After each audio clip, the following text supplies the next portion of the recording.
कर्म बांधते नहीं, कर्म मुक्त कर देते हैं। और हम तो कर्म भूमि में रहते हैं। जन्म मृत्यु के बीच में करना क्या है? कर्म ही करना है, चाहे आप शरीर से करो, मन से करो, है ना, या भाव से करो, ये है तो कर्म ही। तो मेरे प्यारे से योग भाई बहनों, इसलिए हमें तत्वों को समझना बहुत जरूरी है।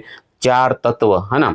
तो तत्व की समझ हो, अगर हमें कोई समझ ही हो जीवन में, धन की समझ रहे न रहे, पद की समझ रहे न रहे, और कोई चीज की संसार में समझ रहे न रहे, लेकिन तत्व की समझ होना बहुत जरूरी है।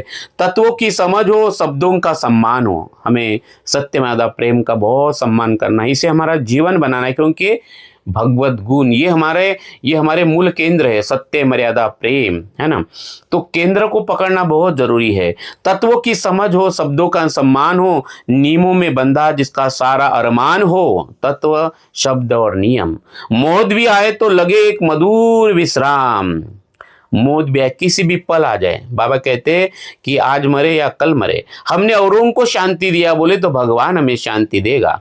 तो मृत्यु कैसे होना? तड़पड़ाती वाली मृत्यु नहीं होना, है ना। पशु पक्षी जैसे धरती से विदा होते हैं, आपने देखा होगा किसी पंछी की, किसी पक्षी की, किसी जानवर की मृत्यु। आज हम इसी के ऊपर विस्तार से चर्चा करेंगे। तो मौत भी आए तो लगे एक मधुर विश्राम, जिसके हर कर्म में बाबा हनुमान जी का ही नाम हो।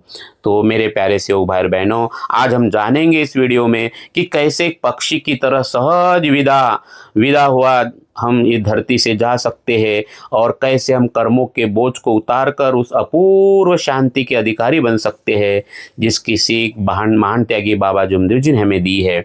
तो मेरे प्यारे से योग भाई बहनों, और आज इसी से संबंधित, आज पूरा जो विश्लेषण है, इसी से संबंधित एक आत्मचिंतन करने के लिए एक छोटा सा सवाल, जिसका जवाब आपको कमेंट्स में देना है। क्या हमारे दैनिक कर्मों में कर्ता का अहंकार रहता है? मैं का भाव रहता है? ये मैं और कुछ नहीं, अहंकार ही है।